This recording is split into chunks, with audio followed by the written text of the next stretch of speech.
안녕하십니까. 반갑습니다. 김호연 작가의 불편한 편의점이라는 소설책이 있습니다. 거기에선 엄영숙 여사가 등장합니다. 편의점을 운영하죠. 교사를 정년 퇴임하고 남편의 유산으로 편의점을 차립니다. 하지만 편의점은 그리 벌이가 좋지 않아 생활에는 보탬이 안 됩니다. 하지만 편의점을 접지 못하는 것은 그곳에서 일하는 사람들 때문에 계속 운영합니다. 편의점이 장사가 안 되더라도 계속 운영하는 이유는 그들의 생계 때문이기 때문이죠. 여사는 교사 연금으로도 충분히 생활하기 때문에 돈 안 되는 편의점을 팔라고 아들은 보챕니다. 하지만 여사는 이렇게 말합니다. 내가 편의점을 접으면 오 여사랑 독고 씨는 일을 잃는 거야. 두 사람은 이게 생계라고. 휴, 엄마가 예수야? 교회 다니면 다 이웃사랑해. 목매야 해? 꼭 크리스천이 이어서가 아니라 그게 세상 염치라는 거다. 사장이면 모름지기 직원들 생계를 생각해야 하는 거라고. 누군가를 생각해주고 누군가를 배려해주는 고단한 일상을 녹여주는 온기처럼 따뜻하게 마음을 데펴줍니다. 그 다른 사람을 생각해주는 마음이 말이죠. 자, 오늘 본문에 오네시모를 향한 사도 바울의 마음이 그렇습니다. 오네시모는 생판 모르는 타인이었습니다. 사도 바울은 가택 연금이었으므로 우연히 만날 수 없습니다. 어떻게 만나게 되었을까에 대한 여러 가설이 있지만 어쩌면 돈을 훔쳐서 달아났던 오네시모가 자신의 잘못을 깨닫고 감옥에 있는 바울을 찾아가 빌레몬과의 중재를 요청했을지 모릅니다. 아무 이유 없이 갇힌 상태의 바울을 오네시모가 만날 이유가 없기 때문이죠.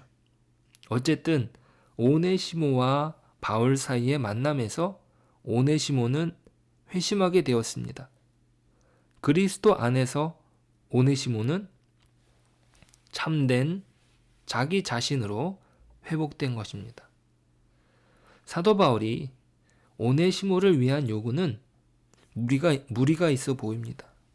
오늘 본문의 16절, 17절을 보시면은요. 이후로는 종과 같이 대하지 아니하고 종 이상으로 곧 사랑받는 형제로 둘 자라. 내게 특별히 그러하거든. 하물며 육신과 주 안에서 상관된 내게랴.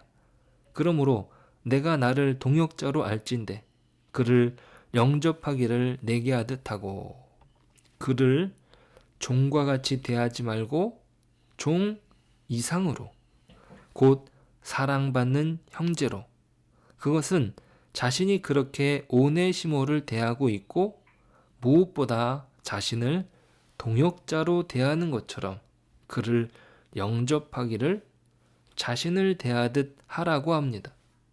빌레몬이 어떤 마음으로 오네시모를 생각하는지 물어보지도 않습니다.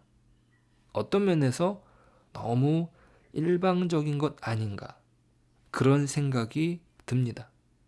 그런데 사도 바울이 이렇게 오네시모를 보내는 것은 그는 이제 자신과 동일한 그리스도인이 되었기 때문입니다.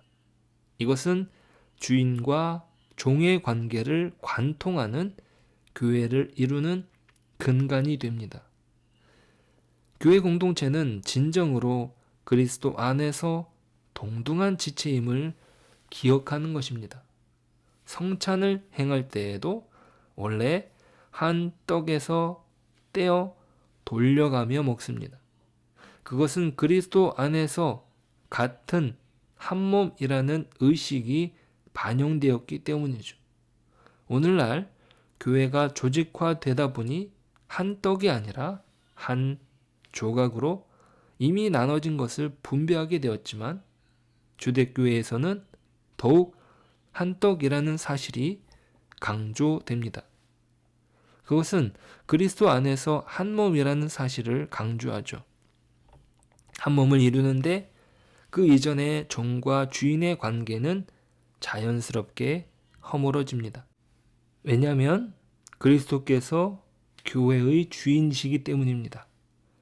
모든 관계는 그리스도 안에서 해석되는 것이며 그리스도 안에서 하나가 됩니다.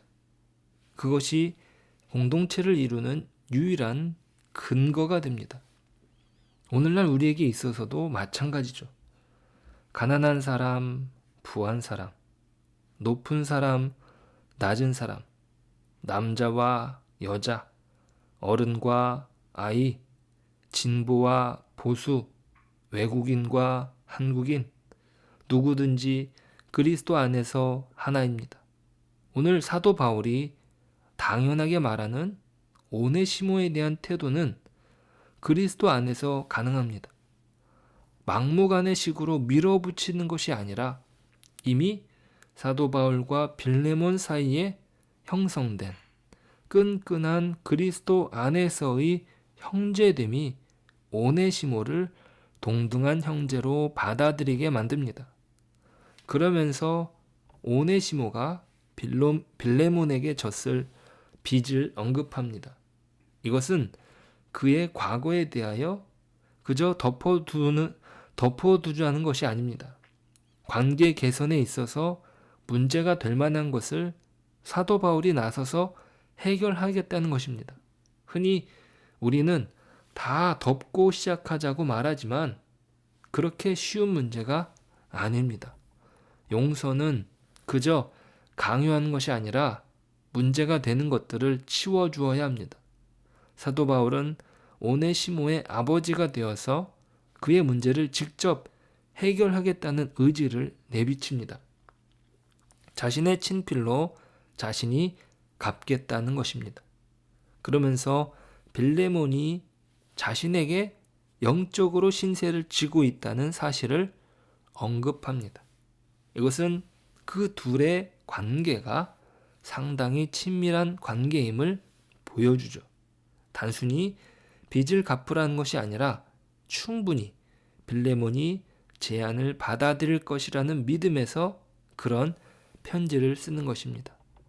그런 면에서 유머가 느껴지지 않습니까? 관계가 돈독하지 않다면 일종의 강요이겠지만 동등한 형제로 느끼고 있다면 제가 그 마음 알지요. 그러면서 미소를 짓지 않았을까요? 오네시모의 이야기는 친밀한 형제의 관계를 말하는 것이라 생각합니다. 오네시모는 진짜 바울의 형제로 받아들여진 것입니다. 복음으로 낳은 자식처럼 사도 바울은 오네시모를 여기고 있습니다. 이것은 사도 바울 자신이 그리스도 안에서 완전히 받아들여진 것을 온전히 느꼈기에 가능한 일이라 생각합니다. 예전처럼 율법적이었다면 도저히 불가능한 일이었을 것입니다. 오네시모는 주인의 돈을 훔친 노예로밖에 여겨지지 않았을 것이니까요. 율법적인 절차라면 당연한 것입니다. 그는 노예일 뿐이고 돈을 훔쳤을 뿐입니다. 하지만 사도 바울은 지금 복음으로 그를 온전히 형제로 받아들입니다. 그것이 교회의 근간이며 시작이고 지금까지 오게 한 원동력입니다. 오늘 본문은 조직화된 교회를 해체하자는 말이 아닙니다. 작은 교회라도 그리스도의 사랑이 없으면 형제의 연합은 불가능합니다. 우리를 교회되게 해주신 든든한 그리스도의 사랑 안에서 우리가 동등한 형제가 되었음을 기억하는 것입니다. 공동체는 그렇게 시작합니다. 동등한 형제됨을, 누구도 예외가 될 수 없음을, 그 속에서 직분은 각자가 맡은 역할이 다르기에 직분이 있는 것이지 누가 더 특별해서가 아닙니다. 우리 모두는 그리스도의 한 형제입니다. 오늘 그리스도 안에서 각자의 삶 속에서 그리스도께서 허락하신 분복을 누리고 각자에게 맡겨진 삶의 자리를 복음으로 살아내는 오늘이기를 소망합니다. 기도하겠습니다. 하나님 감사합니다. 우리가 예수 그리스도 안에서 한 형제 되었음을, 그것이 우리에게 있어서 얼마나 큰 복음의 능력이라는 사실을 다시 한번 보게 됩니다. 하나님, 우리가 이 땅에 사는 동안에 하나님의 자녀된 권세를 잊지 않게 하시고 하나님의 자녀로서 우리가 서로 동등하게 한 형제임을 기억하고 우리 각자에게 맡겨진 삶의 자리에서 하나님께 영광 올려드리고 또 하나님의 복음으로 살아가는 저희들이 될 수 있도록 은혜를 부어 주옵소서. 예수님의 이름으로 기도드립니다. 아멘.